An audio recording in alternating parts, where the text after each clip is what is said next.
क्या साइंस का मतलब केवल नेचुरल साइंसेस है जिसमें हम मैथमेटिक्स या फिजिक्स, केमिस्ट्री, बायोलॉजी वगैरह को मानते हैं? या साइंस से मतलब उस ज्ञान से है जिसे प्राप्त करने के कुछ विशिष्ट तरीके होते हैं? क्या है साइंटिफिक नॉलेज? क्या है साइंस का दावा? अब आप सब जानते हैं इस बात को कि ये ज़रूरी नहीं है कि कोई व्यक्ति साइंस का अध्यापक हो या साइंटिस्ट हो। और ऐसे होता भी है कि आपने देखा होगा कई बड़े बड़े साइंटिस्ट जो होते हैं वो अपने अप्रोच में साइंटिफिक नहीं होते हैं। उनकी विचारधारा या उनके काम करने के तरीके ऐसे हो सकते हैं जो बिल्कुल भी साइंटिफिक नहीं है। दूसरी तरफ ऐसे भी लोग हो सकते हैं जिनका साइंस की टीचिंग से कोई मतलब नहीं है लेकिन फिर भी अपने अप्रोच में साइंटिफिक। तो ये साइंटिफिक होना क्या है? अब आप जानते हैं कि ये तो गैलीलियो से पहले कोपरनिकस ने भी कह दिया था। Copernicus was the first person to declare that the cosmos is heliocentric not geocentric. कि जो हमारा ब्रह्मांड, जो हमारा सिस्टम है, जो वो सूर्य केंद्रित है, न कि अर्थ केंद्रित, पृथ्वी केंद्रित, जैसे कि पहले से माना गया है एरिस्टोटल के टाइम से, टोलेमी के टाइम से। लेकिन कोपरनिकस साइंटिस्ट नहीं था, उसका मेथड साइंटिफिक नहीं था। उसने कुछ कैलकुलेशंस के आधार पे कह दिया। बाद में 100 साल बाद जब गैलीलियो ने टेलीस्कोप के बेसिस पे ऑब्जर्वेशन और एक्सपेरिमेंट से प्रूव किया कि जो कोपरनिकस ने कहा वो सही है, तभी उसको साइंटिफिक डिस्कवरी माना गया, उसको साइंटिफिक दावा माना गया। तब धीरे धीरे सबने मानना शुरू किया। फिर कैपलर ने उसमें जोड़ा, फिर न्यूटन के लॉ। उसी वजह अगर गैलीलियो की डिस्कवरी नहीं होती, अगर गैलीलियो का इन्वेंशन नहीं होता, गैलीलियो नहीं बोलते बात, तो न्यूटन के लिए भी रास्ता तैयार नहीं होता। फिर ग्रेविटेशन के लॉज नहीं आ सकते। तो साइंस में क्या होता है? स्टेज बाय स्टेज प्रोग्रेस होती है और साइंस का बेसिस होता है ऑब्जर्वेशन, एम्पिरिकल रिसर्च, एक्सपेरिमेंटेशन। जिस प्रोसेस से आप उस कंक्लूजन पर पहुंचते हैं। अब अगर आप एक कहते हैं कि जो लेटेस्ट टेक्नोलॉजी है, चाहे एआई है जिसकी बात हो रही थी अभी, डीप सी, या कोई और लेटेस्ट कोई भी टेक्नोलॉजी है, आप कह दें कि वो तो हमारे देश में थी, प्राचीन काल में थी। अब प्रश्न, मतलब इसमें हंसने की बात नहीं, बात यह है कि साइंस में सबसे बड़ी बात होती है वो प्रक्रिया, जिस प्रक्रिया से आप उस इन्वेंशन को ढूंढते। मैथमेटिक्स में भी आप जानते हैं इस बात को कि आपने सवाल का सही आंसर दे भी दिया लेकिन ठीक से प्रोसीजर नहीं फॉलो किया, स्टेप बाय स्टेप आप नहीं गए उस उत्तर पर, तो आपके नंबर जरूर उसमें कट जाएंगे। आप जानते हैं हाई स्कूल में भी होता था, इंटर में भी होता था, हर स्टेज पे होता है। तो किस प्रक्रिया से, और जब तक वो प्रक्रिया और लोग भी ना उसका डुप्लीकेशन करें, उसको रिपीट करें और उसी कंक्लूजन पे ना पहुंचे, तब तक उसको माना नहीं जाता। तब माना जाता है कि हाँ भाई ये अपने आप में एक इन्वेंशन है, डिस्कवरी है, एक नई चीज पता चली। दूसरी बात क्या है, जैसा कि एक बहुत बड़े विद्वान थे, he was a social scientist, Karl Popper. आपने नाम सुना होगा, जो हिस्ट्री में या सोशियोलॉजी में रिसर्च करते हैं, कार्ल पॉपर का नाम सुना हो। उन्होंने एक बार कहा कि scientific claim can be accepted as scientific claim only when it contains the potential of being falsified. कहने का मतलब यह है कि कोई भी वैज्ञानिक दावा, कोई भी दावा जो अपने को वैज्ञानिक कहता है कि ये दावा वैज्ञानिक है, वो तब तक वैज्ञानिक नहीं हो सकता है जब तक उसमें एक क्षमता न हो कि वो गलत भी प्रूव हो सकता है। वो ये बात समझ रहे कि falsifiability is a very important aspect of a scientific claim. अब वो गलत प्रूव हो, वो फॉल्स प्रूव होना हो दूसरी बात है, हो सकता ना हो, बट उसमें वो क्षमता होनी चाहिए कि कम से कम एक बार वो गलत प्रूव भी हो सकता है। जैसे उन्होंने एग्जाम्पल दिया कि सभी हंस सफेद होते हैं, वैज्ञानिक दावा है। ये वैज्ञानिक दावा इसलिए है कि इस दावे में वो क्षमता है कि अगर एक भी काला हंस दिख जाए तो ये दावा गलत प्रूव हो जाएगा। लेकिन सीता जी दुनिया की पहली टेस्ट ट्यूब बेबी थी, ये साइंटिफिक दावा नहीं हो सकता क्योंकि इसको गलत प्रूव करने का कोई तरीका ही नहीं।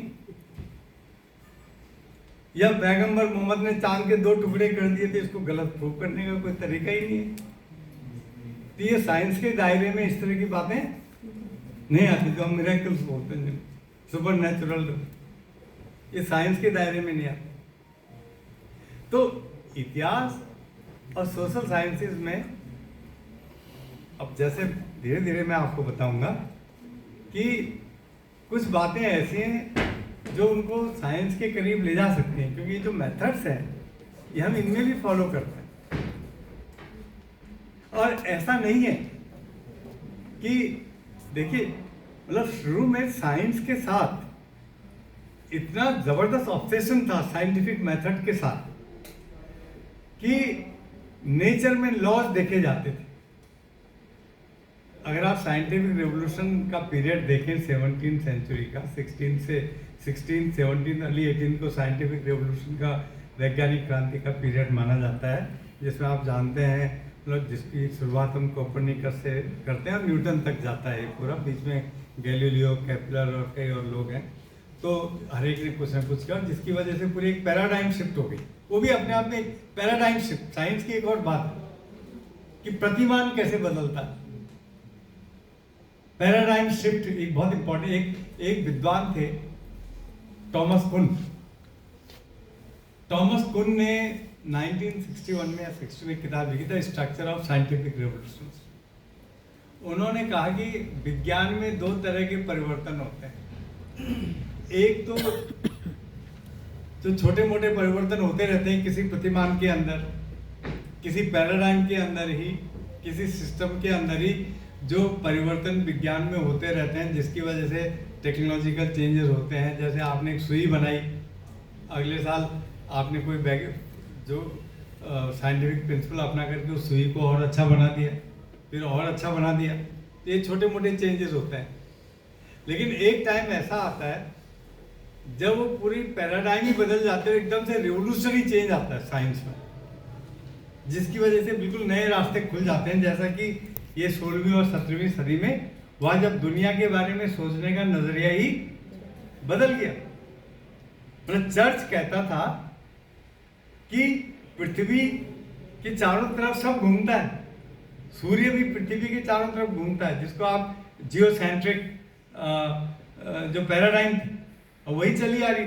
यहाँ तक कि एरिस्टोटल की जो साइंस थी उसमें भी कहा जाता था कि पृथ्वी इम्परफेक्ट है, पृथ्वी चेंजेबल है, तो मतलब और हेवन परफेक्ट है, हेवन का कंसेप्ट था उसमें। लेकिन क्या हुआ, जो 16वीं और 17वीं शताब्दी के जो चेंजेस थे साइंटिफिक थॉट में, उसने एरिस्टोटेलियन फिजिक्स को डिसमेंटल कर दिया, खत्म कर दिया, ये दिखा के कि कैसे पूरा सिस्टम हीलियोसेंट्रिक है न कि जियोसेंट्रिक।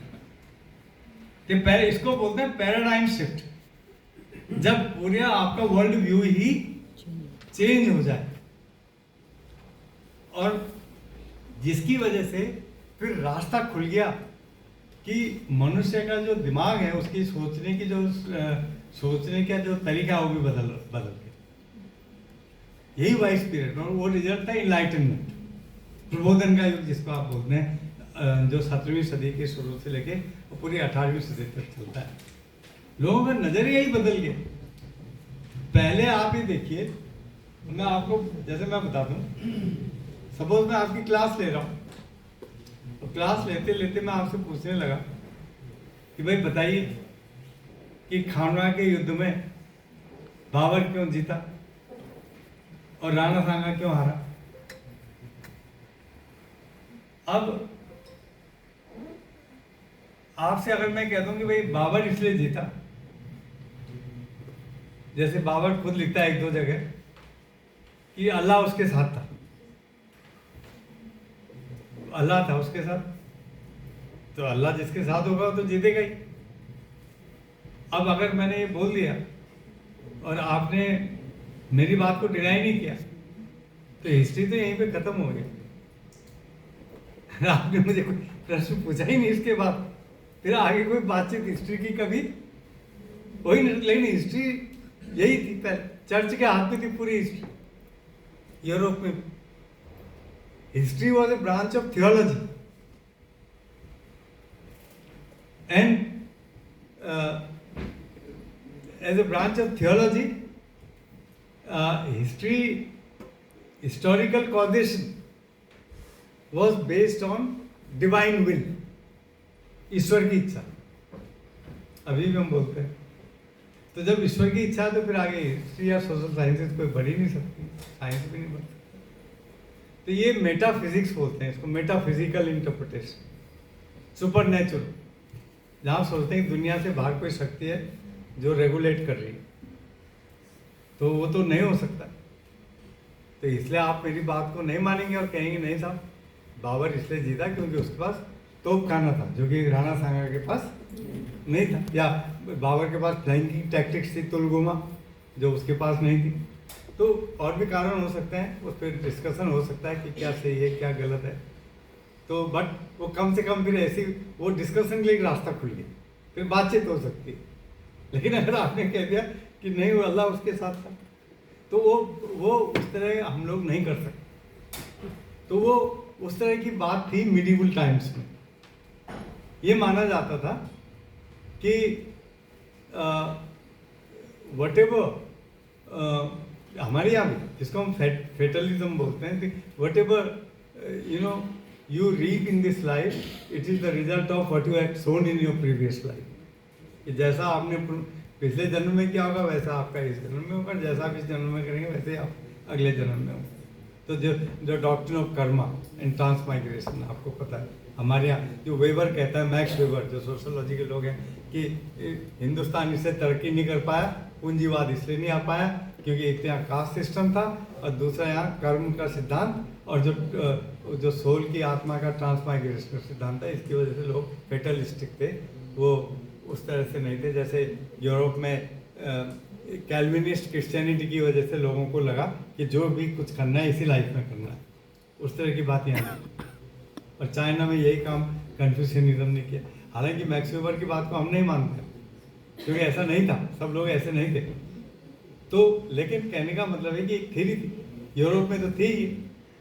अब कहने का मतलब यह है कि जो scientific revolution caused a kind of paradigm shift, to use the word of Thomas Kuhn, जो उन्होंने अपनी किताब स्ट्रक्चर ऑफ साइंटिफिक रेवोल्यूशंस में लिखा कि पैराडाइम शिफ्ट हुई, और पैराडाइम शिफ्ट से लोगों की सोचने का तरीका ही बदल गया, और इसका रिजल्ट हुआ हमारे इनलाइटनमेंट में, जिसकी वजह से हिस्ट्री और सोसाइटी को समझने का तरीका बदल गया। उससे पहले मानते थे कि जब इंसान मरेगा, जब हजारों किताबें इस बात पर लिखी जाती थी, और speculative history, what will happen to man after his death, how would he pass through the hell and heaven, कितने हेल में जाएगा वो, one example of this is that beautiful book of poetry, Divine Comedy by Dante, जिसमें क्या journey कहाँ से होकर के किस हेल्थ से और कहाँ से होकर एक on top of that they discovered yet another category of purgatory. Purgatory क्या था कि कुछ लोग ऐसे होंगे जो जिनके बारे में डिसाइड नहीं किया गया कि वो हेल में जाएंगे या हेवन में, तो बीच की स्टेज में रहेगा पेंडिंग द फाइनल डिसीजन, जहाँ वो रिफॉर्म कर सकते हैं अपने को, जैसे हमारे यहाँ त्रिशंकु अभी तक चल रहे हैं, तो वो पर्गिट्री है। वो भी उस पर भी कई किताबें लिखी गई पर्गेटरी में क्या क्या होता है, और ये सब ऐसे लिखा गया जैसे एक्चुअली होता होगा ये सब कुछ। तो but the scientific revolution change this entire way of looking at things. अब साइंटिफिक रेवोल्यूशन भी आइसोलेशन में नहीं हुआ, वो साइंटिफिक रेवोल्यूशन जो हुआ था वो भी जो ज्ञान का नया भंडार अब खुला और ज्ञान को नए ढंग से समझने का जो तरीका निकला, that was because scientific revolution itself was caused by many other phenomena, जिसमें डिक्लाइन ऑफ फ्यूडलिज्म है, राइज ऑफ सिटीज़ है, जोग्राफिकल डिस्कवरीज हैं, पता चल रहा है कि यूरोप के बाहर भी कोई दुनिया है, इतने महासागर हैं, इतने महाद्वीप हैं, पहले पता ही नहीं था। पहले तो लोग सोचते थे कि ज़मीन फ्लैट है, पृथ्वी फ्लैट है, चलते चलते जाओ, लास्ट में क्या है ना गिर पड़ो नीचे।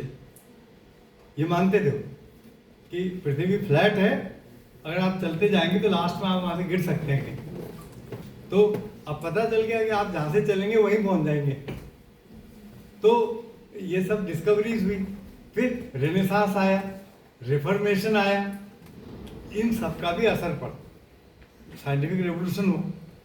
फिर इनलाइटनमेंट आया। इनलाइटनमेंट में ही सबसे पहले जो आजकल आप और हम लोग हिस्ट्री पढ़ते हैं, साइंस पढ़ते हैं, वो सब इनलाइटनमेंट का रिजल्ट है। For the first time it was during the 18th century that scholars started clearly writing about history in a scientific mode, कि हिस्ट्री को एक तरह से चर्च से अलग कर दिया गया, रिलीजन से अलग कर दिया गया, उसको थियोलॉजी से अलग कर दिया गया, और यही हाल बाकी जो सिस्टम्स ऑफ नॉलेज हैं, डिसिप्लिन हैं, उनको भी।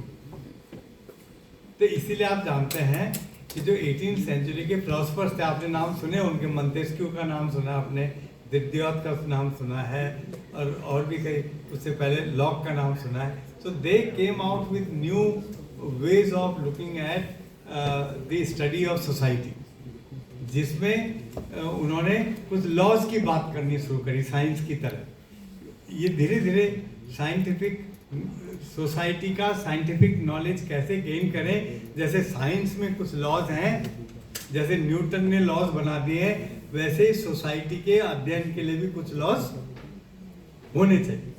सोसाइटी भी एक तरह का एक ऐसा ऑर्गन है जो लिविंग ऑर्गेनिजम्स की तरह होते हैं, और सोसाइटी के भी लॉज होते हैं प्रोग्रेस के। And gradually one law was in a way articulated that society always moves from lower stage of development to higher stage, कि सोसाइटी का भी विकास होता है, जैसे साइंटिफिक थॉट का विकास हुआ, जैसे चिंतन परंपरा में लोअर स्टेज से हम हायर स्टेज की तरफ जाते हैं, जैसे एरिस्टोटल से हम न्यूटन तक पहुँचे हैं, गैलीलियो न्यूटन तक पहुँचे, वैसे समाज का भी डेवलपमेंट होता है from primitive stage to higher stage and then yet higher stage. जो प्रोग्रेस का जो लॉ है, that was one of the biggest contributions of enlightenment. पहली बार ह्यूमन हिस्ट्री में एक लीनियर जो प्रोग्रेस होती है from lower stage of evolution to higher stage, ये इनलाइटनमेंट के फिलोसफर्स ने काम किया। और इसी थिंकिंग को लेकर के हिस्टोरियंस भी चले, सोशियोलॉजिस्ट भी चले, और धीरे धीरे माने जाने लगा कि भाई हिस्ट्री भी एक तरह की सोशल साइंस है, जैसे सोशियोलॉजी है। बल्कि उस टाइम इतना डिस्टिंक्शन था भी नहीं, बाद में चल के देखिए जितना आज एक डिस्टिंक्शन है जैसे मैं आपसे पूछूंगा कौन सोशोलॉजी का है, कौन पॉलिटिकल साइंस का है, कौन एंथ्रोपोलॉजी का, पता चल जाता है। डिसिप्लिन क्लियर कट है, वेल डिफाइंड है। यूनिवर्सिटी में अलग अलग डिपार्टमेंट्स हैं। ये लेट 19th सेंचुरी में शुरू हुआ है, उससे पहले ये इस तरह के अलग अलग डिपार्टमेंट्स नहीं। यहाँ तक कि वेबर, मैक्स वेबर तो हिस्ट्री पे जा, अगर आप कितने लोग हैं सोशोलॉजी के, हैं कोई? हाँ, तो अगर आप देखिए कि मैक्स वेबर तो is the father of modern sociology, लेकिन मैक्स वेबर की सारी राइटिंग शुरू में हिस्ट्री पे थी। ये written on agrarian system of ancient Rome, उनकी जो सबसे बड़ी चर्चित किताब है Protestant ethic and the rise of capitalism, वो भी एक हिस्ट्री की किताब है। लेकिन लास्ट में उनको जो चेयर दी गई वो सोशोलॉजी की दी गई यूनिवर्सिटी में। तो उन्होंने फिर मजाक में कहा भी कि by my appointment letter I have to be sociologist, कि जो नियुक्ति पत्र मुझे मिला है उसके हिसाब से मैं क्या हूँ, सोशोलॉजिस्ट। अदरवाइज मैक्स वेबर कि कोई भी किताब पढ़ लीजिए, डिस्टिंग्विश करना मुश्किल है कि वो हिस्टोरियन है, सोशोलॉजिस्ट है, पॉलिटिकल साइंटिस्ट। ये बात कार्ल मार्क्स की भी है कि आप कार्ल मार्क्स को आप हिस्टोरियन कहेंगे या सोशोलॉजिस्ट कहेंगे या इकोनॉमिस्ट कहेंगे या फिलोसफर कहेंगे, बहुत मुश्किल है कहना। तो वही मैक्स वेबर का भी। तो अब ये देखिए कि इस तरह से चल रहा था। बट इसी बीच क्या हुआ, फ्रेंच रिवॉल्यूशन के बाद ये मूवमेंट बहुत तेज हुआ that we must follow scientific method in exploring the society। और कई तरह के ऐसे मूवमेंट धीरे धीरे आने लगे कि उसमें मैं जाना नहीं चाहता। उसमें आप लोगों ने हर्बर्ट स्पेंसर और ऑगस्ट कॉम्टे का नाम सुना होगा। ये दोनों लोग थे जो पहले हिस्ट्री को या सोशोलॉजी को साइंस की तरह मानते थे और कहने और जो बात करते थे कि भाई किस तरह से जैसे नेचुरल साइंसेस के लॉज हैं उसी तरह से हिस्ट्री और सोशल साइंसेस के भी लॉज होते हैं और हमें इन लॉज को पता करना और इसके हिसाब से हम आगे बढ़ सकते हैं। Then came another stage which is more important. आपने नाम सुना होगा, एक जर्मन हिस्टोरियन था राके, लियोपोल्ड वॉन राके। सबने नाम, बहुत लोगों ने नाम सुना होगा। राके he wanted history to be treated as a science in a different way. Rake was basically Rake and scientific history was very different from the Enlightenment scientific history. Enlightenment scientific history spoke about certain laws of evolution. But Rake was very clear about the method. उनका ये कहना था, राके का काम था कि history science इस सेंस में है कि जैसे साइंस में जो फैक्ट्स हैं, एविडेंस है, वो बिल्कुल क्लियर है, ऐसे हिस्ट्री के भी फैक्ट सेक्रेड हैं और उन फैक्ट्स के साथ कोई छेड़छाड़ नहीं होनी चाहिए और वो फैक्ट इस तरह के होने चाहिए कि हिस्टोरियन कोई भी हो, इंग्लैंड का हो, फ्रांस का हो, जर्मनी का हो, वो वही बात कहेगा, सब वही बात कहेंगे क्योंकि वो अपनी तरफ से कुछ भी नहीं जोड़ेंगे उसमें। जो कुछ भी होगा फैक्ट है और फैक्ट्स रिकॉर्ड्स में है। हिस्टोरियन का काम यही है कि वो रिकॉर्ड्स को अच्छी तरह से एग्जामिन करे, उनको टेस्ट करे, उनको देखे कि उनकी ऑथेंटिसिटी है कि नहीं। इसीलिए वो केवल गवर्नमेंट रिकॉर्ड्स और आर्काइवल जो ऑफिशियल रिकॉर्ड्स हैं उन्हीं को सोर्सेज मानता था, वो लिटरेचर को सोर्स नहीं मानता। जैसे किस्से, कहानियाँ, आजकल तो हम जानते हैं कि हिस्ट्री में स्टोरीज भी एक सोर्स है, फोकलोर भी सोर्स है, लेकिन राके कहता था केवल गवर्नमेंट रिकॉर्ड्स जो आर्काइव्स में हैं, जिनकी ऑथेंटिसिटी के बारे में कोई डाउट नहीं है, वही। इस सेंस में उसने कहा कि हिस्ट्री साइंस है, क्योंकि कोई उसके साथ छेड़छाड़ नहीं हो सकती। And the aim of history is the historian only has to show what it really was. Facts के अलावा हिस्टोरियन अपनी तरफ से कुछ नहीं जोड़े।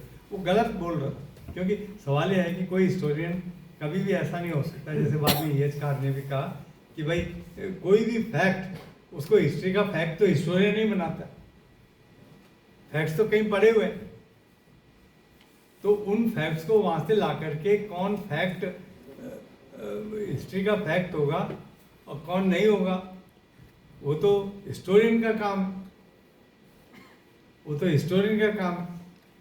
तो कहने का मतलब ये है कि जैसे वो कहते हैं ना, जैसे यश खान ने कहा भी रूबिकॉन को कई लोगों ने क्रॉस किया, लाखों लोगों ने, लेकिन एक का क्रॉस करना ज़्यादा इंपॉर्टेंट है क्योंकि वो हिस्टोरिकल इवेंट बन गई।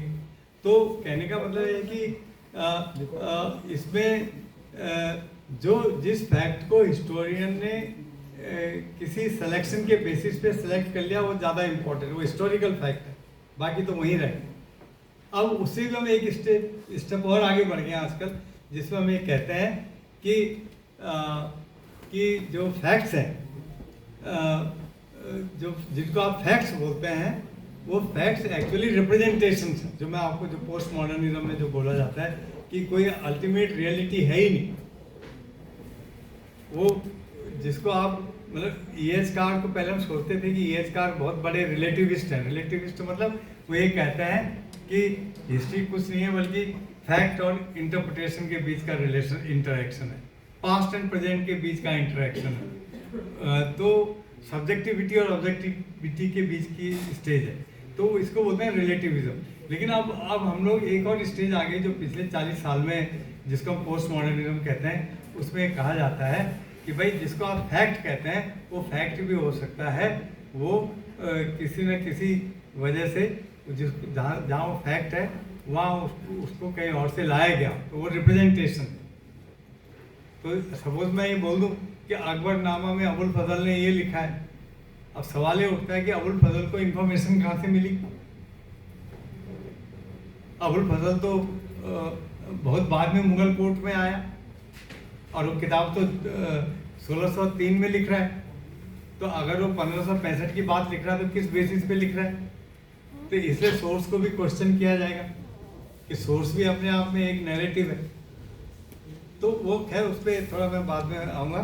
तो कहने का मतलब है कि राके का ये कहना था कि authenticity of sources is very important, accurate citation is important, and the historian should remain completely objective. There should not be any element of bias or subjectivity.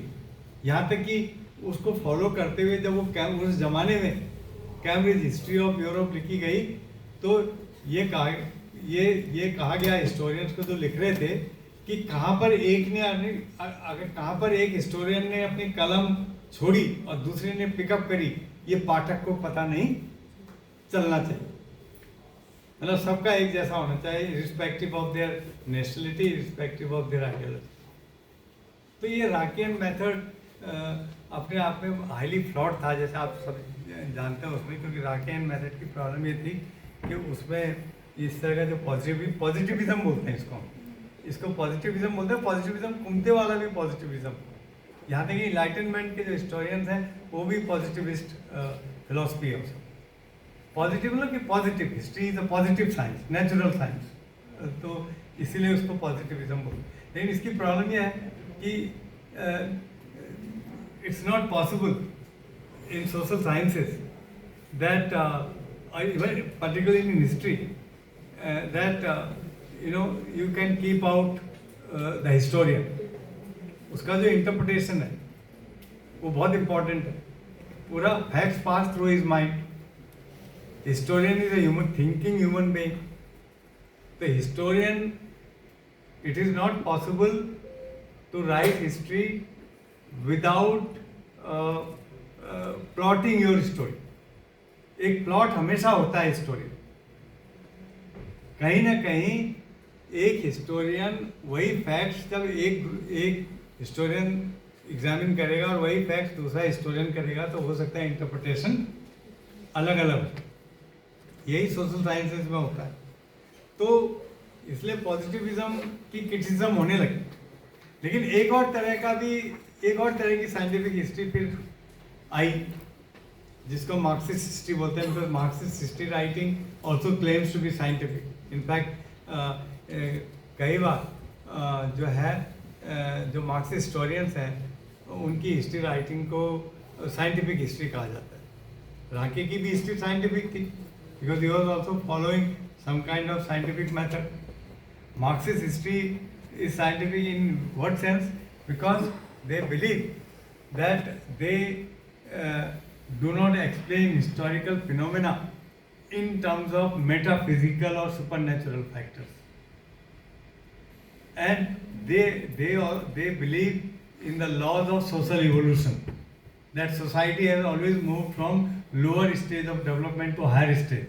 आप जानते हैं Marx laws of social evolution की बात करते हैं कि पहले primitive communism, tribalism, slave mode of production, feudal mode of production, capitalism, and finally on he predicted that in future there would be socialism और कम्युनिज्म।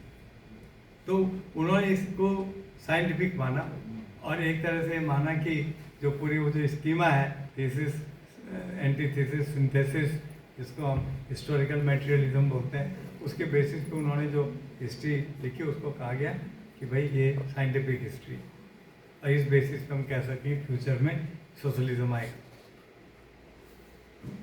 उसके बाद एक और तरह की साइंटिफिक हिस्ट्री थी। वो साइंटिफिक हिस्ट्री है जैसे अमेरिका में कुछ साल पहले तक एक खास तरह की हिस्ट्री लिखी जाती थी जिसको हम किलियोमेट्रिक्स बोलते हैं। किलियो मतलब हिस्ट्री, किलियोमेट्रिक्स क्वांटिटेटिव मेथड पर बेस्ड हिस्ट्री। जो स्लेवरी की स्टडी हो रही है हजारों डॉक्यूमेंट्स के बेसिस पे, and lot of data was produced, quantitative data, time series और क्या क्या, उसको भी वो साइंटिफिक हिस्ट्री बोलते हैं, without realizing that only data is not, only production of data is not what we understand by science. Science का मतलब केवल ये डेटा नहीं है। साइंस का मतलब ये भी है कि भाई सभी फैक्टर्स को टोटलिटी में देखा जाए। तो there was another branch of history writing which claimed that it was viewing history in its totality, और उसका नाम आप लोगों ने सुना है, जिसको हम एनालिसिस स्कूल बोलते हैं। पहले से ये एम था कि हम टोटल हिस्ट्री, टोटल का मतलब ये नहीं कि हर चीज़ पर लिखना है, टोटलिटी का मतलब है कि जो फिनोमेना है, हिस्टोरिकल फिनोमेना है, how they are related to each other, जिसको हम इंटरडिसिप्लिनरी अप्रोच भी बोलते हैं। इसीलिए शुरू से आपने देखा होगा कि मार्क ब्लॉक के टाइम से ही फोकस इस बात पे था कि there should be focus not just on political history but history of the society as a whole. Marc Bloch ने अपने टाइम पर जो political history, dynastic history, state history लिखी जाती थी, उसको उन्होंने एक तरह से ही rejected, and he said that we must now move to the history of society in its entirety, including mentality of the people. So the focus should not be just on the history of the state और the kings और diplomats, but on the history of the people as a whole. इसलिए आप देखिए mark block के काम किस चीज़ पे थे, फ्यूडलिज्म पर, वाटर मिल पर, फ्रेंच रूरल हिस्ट्री पर और रॉयल टच। अब आप देखिए उन्होंने एक बड़ी ज़बरदस्त किताब लिखी 1920s में। Mark block was a very famous French historian, और उनका हिस्टोरिकल मेथड क्या था, वो कहते थे, आपने पढ़ी होगी उनकी किताब, हिस्टोरियंस क्राफ्ट बोलते हैं ना। क्यों बोलते हैं उसको क्राफ्ट, क्यों बोल रहे हैं उसको? उन्होंने कहा कि हिस्ट्री एक तरह से साइंस भी है और क्राफ्ट भी है। क्राफ्ट मतलब शिल्प, आर्ट। साइंस कैसे है? क्योंकि साइंस ऐसे है कि आप रिगरसली अपने सोर्सेज को एनालाइज करते हैं, उनको एग्जामिन करते हैं, उनकी परख करते हैं, देखते हैं कि whether the sources you are using are authentic, whether they can be used, and जो सोर्स जिस आदमी का है, जिसके नाम से सोर्स हो रहा है, उसका क्या पर्पस था। और मार्क ब्लॉक कुछ भी नहीं छोड़ते हैं। देखिए, चाहे वो फील्ड आर्कियोलॉजी हो, चाहे वो स्टोरीज हो, चाहे वो फोक टेल्स हो, वो राके की तरह का काम नहीं कर रहे हैं कि केवल जो स्टेट आर्काइव्स के जो रिकॉर्ड्स हैं, जो सो कॉल्ड डॉक्यूमेंटरिस्ट अप्रोच जिसको बोलते हैं, नहीं, कुछ भी कोई भी चीज हिस्ट्री का सोर्स हो सकता है। वो फ्रांस के गांवों में घूमते रहे और गांवों में घूम घूम करके उन्होंने एक किताब लिख दी, French rural history, field work से। तो वो आर्कियोलॉजी का मेथड है। वाटर मिल पर भी उन्होंने इसी तरह से लिखा लंबाई से, कि क्यों वाटर मिल 3rd सेंचुरी में पता थी लोगों को, लेकिन यूज 12वीं सेंचुरी से होने लगे। उसी तरह से उनके फ्यूडलिज्म के बारे में जो है, तो उनका ये कहना था कि हिस्ट्री साइंस इस सेंस में है कि आप हिस्ट्री के सोर्सेज को आप ये नहीं कह सकते हैं ये सोर्स हो सकता है, वो नहीं हो, कुछ भी सोर्स हो सकता है, प्रोवाइडेड आप उस सोर्स की गहराइयों में जाएं, उसको एग्जामिन करें, उसको यूज करने का तरीका सीखें, उसके बारे में एक रिगरस आप अप्रोच अपनाएं, जो साइंस के मेथड्स हैं, एम्पिरिकल मेथड जिसको बोलते हैं। तो इस सेंस में हिस्ट्री साइंस है। लेकिन साइंस में तो आदमी, हिस्टोरियन तो पास्ट के साथ डील कर रहा है और ह्यूमन बीइंग्स के साथ डील कर रहा है, नेचुरल फिनोमेना के साथ नहीं कर रहा है साइंस की तरह। तो साइंटिस्ट चाहे आज लिख रहा है, न्यूटन के टाइम पे लिख रहा है, वही बात लिखेगा, लेकिन हिस्टोरियन ऐसा काम आज जो हिस्टोरियन होगा वो बिल्कुल अलग होगा 50 साल के बाद के हिस्टोरियन से। हिस्टोरियन डील्स विद मेन, वो कहता भी हिस्ट्री में कैसे मेन इन टाइम। साइंस में टाइम फैक्टर नहीं माना जाता, हालांकि आज लोग मानते हैं आइंस्टाइन के बाद कि साइंस में भी लॉस काम नहीं, there is relativity even in science. तो आइंस्टाइन के बाद तो पैराडाइम शिफ्ट हो। तो लेकिन हिस्ट्री में क्योंकि मेन इन टाइम की बात कर रहे हैं, तो इसलिए अलग अलग होगा। तो वहाँ हिस्टोरियन को अपनी इमेजिनेशन यूज करनी पड़ी, वहाँ हिस्टोरियन को अपनी जो नैरेटिव और कहानी सुनाने की जो उसकी इमेजिनेशन है, क्रिएटिविटी, वो यूज करनी पड़ेगी। वहाँ हिस्टोरियन को एक कारपेंटर की तरह अपने हाथ दिखाने पड़ेंगे, जो प्रैक्टिस से आएंगे। तो ये शिल्प है, ये क्राफ्ट है। तो साइंस और क्राफ्ट दोनों का वो हिस्ट्री कॉम्बिनेशन। अब देखिए इस तरह का अप्रोच फॉलो करके क्या एक कई किताबें लिखी उन्होंने, लेकिन मैं केवल एक उदाहरण दूंगा उनकी किताब। उस किताब का नाम है द रॉयल टच। पता नहीं आप में से किसी ने सुना है कि नहीं उसका। उसकी फ्रेंच टाइटल कुछ और है, 1920s में लिखी गई थी, बाद में इंग्लिश में ट्रांसलेट हुई। रॉयल टच एक ऐसी बीमारी के बारे में है जो 10वीं 11वीं शताब्दी के आसपास फ्रांस और इंग्लैंड में लोगों को होती थी, बाद तक रही वो बीमारी। It was a kind of tuberculosis of throat glands. लोग मर जाते थे उसमें। But gradually as monarchy began to develop in France and England, and as the French monarchical state and the English monarchical state started becoming stronger and stronger, a view developed, a perception developed, that if there is a person who is suffering from this disease, scrofula, and if he or she is touched by the king, अगर राजा उसको touch कर ले तो वो बीमारी अपने आप खत्म हो जाए। ऑब्वियसली ये सैक्रेड किंगशिप, जिसको हम थ्योरी ऑफ किंगशिप, उससे रिलेटेड है। राजा पावरफुल बनना चाहता था। चर्च क्रिश्चियनिटी में भी सैक्रेड किंगशिप का कंसेप्ट है, तो उसको जस्टिफिकेशन मिल गया कि देखो भाई किंग को टच करने से इसकी बीमारी खत्म हो।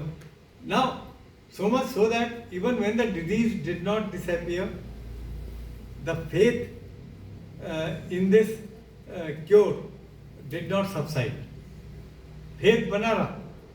अगर किसी वजह से कोई आदमी मर गया, राजा के टच करने के बाद भी बीमारी ठीक नहीं हुई, तो यही कहते भाई हो सकता है फिर से टच करवाने की जरूरत है, या ठीक से टच नहीं हुआ, या जो भी है गलती उसी की है, राजा की नहीं है।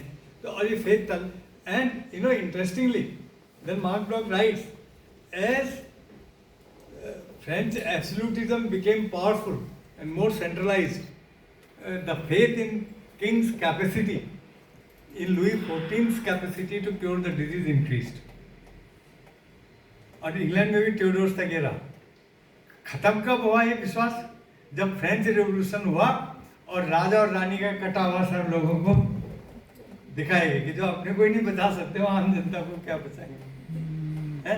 तो आप ये देखिए कि mark block traced the history of this belief, how the belief originated, how it developed, how it ultimately declined.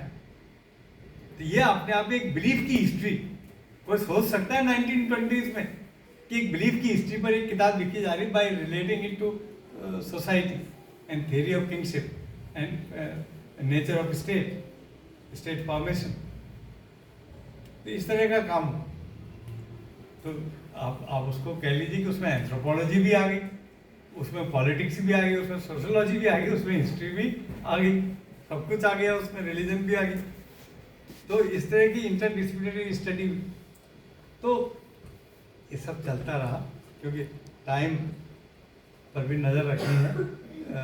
Pandey ji please बता दीजिए कि कितना टाइम है, तो अगर मुझे थोड़ा मैं क्लियर हूँ तो मैं, क्योंकि मैं चाहूँगा कि कुछ प्रश्नोत्तर भी हों, कुछ टाइम प्रश्नों के लिए भी रखे जाए।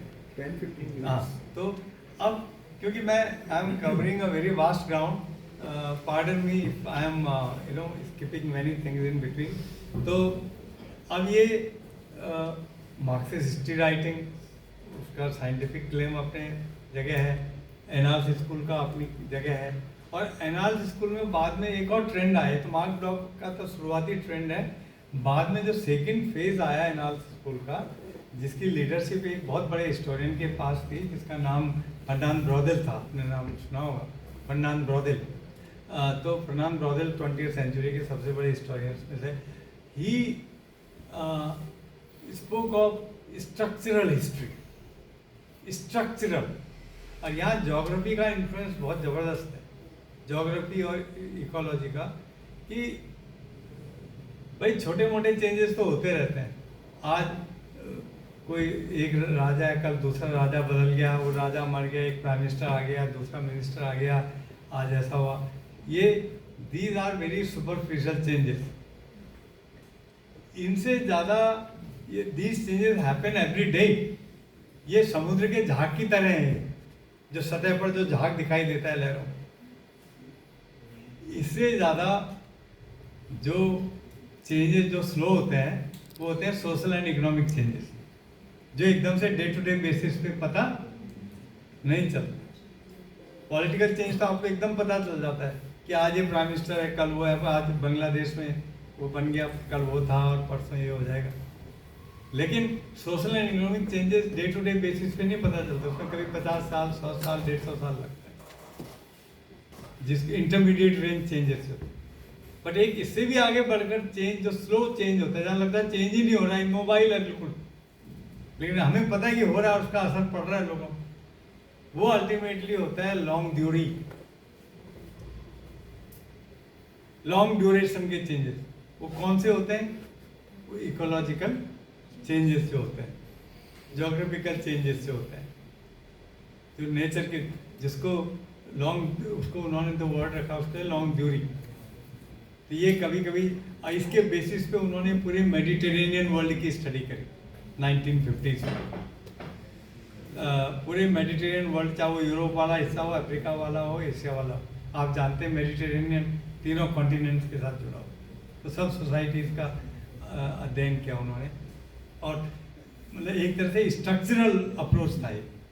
तो इसको भी साइंटिफिक बोला गया। उस जमाने में आप देखिए 1960s का ज़माना ऐसा था कि फ्रांस में स्ट्रक्चरलिज्म को बोलबाला था, हर फील्ड में स्ट्रक्चर की स्टडी होती थी, ग्रुप्स की, क्लासेस की, या द मेंटल माइंड की भी स्टडी होती थी, मेंटल सिस्टम्स की, तब भी उसको भी मेंटल स्ट्रक्चर्स ऑफ माइंड, वो जो क्लॉड लेवी स्ट्रॉस की किताब है स्ट्रक्चरलिज्म, द सैवेज माइंड।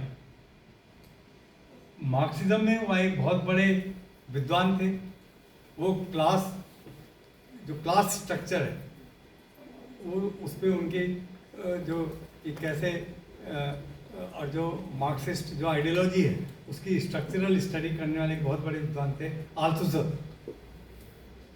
तो ये लोग फैक्ट्स वैक्ट्स मतलब खास करके आउटसोर्सर जो day to day empirical validation है वो नहीं देखते, थ्योराइजेशन करते। बाद में इसलिए ईपी टॉमसन जो इंग्लिश मार्क्सिस्ट थे उन्होंने आल्थुसर को बहुत क्रिटिसाइज किया अपने एक लंबे ऐसे पॉवर्टी ऑफ थ्योरी।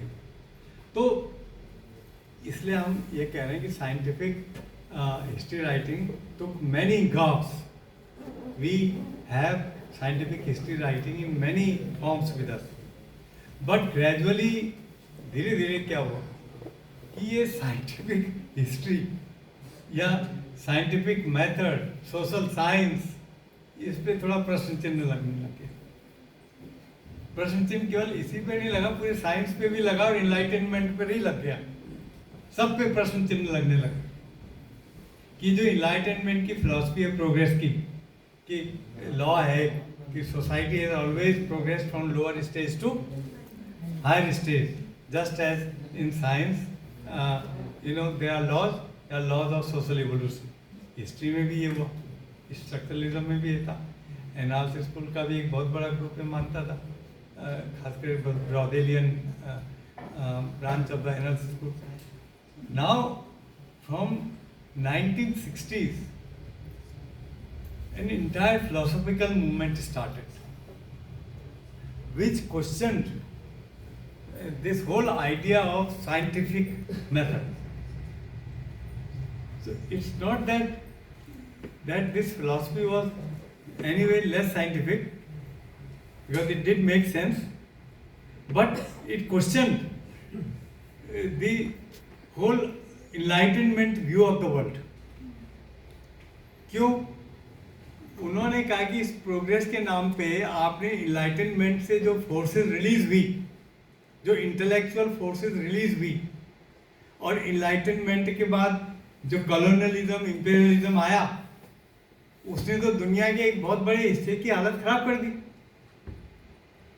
आपने उस इनलाइटनमेंट के नाम पे और सिविलाइजिंग मिशन के नाम पे दुनिया के एक बहुत बड़े हिस्से को आपने कॉलोनाइज कर दिया यूरोप ने।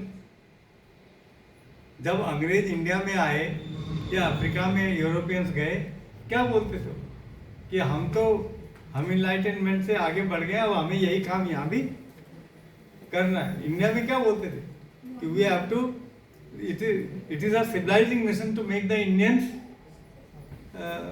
सिविलाइज, मॉडर्न, हमें modern banana.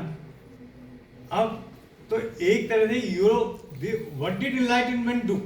Enlightenment created the basis for Eurocentric view of world.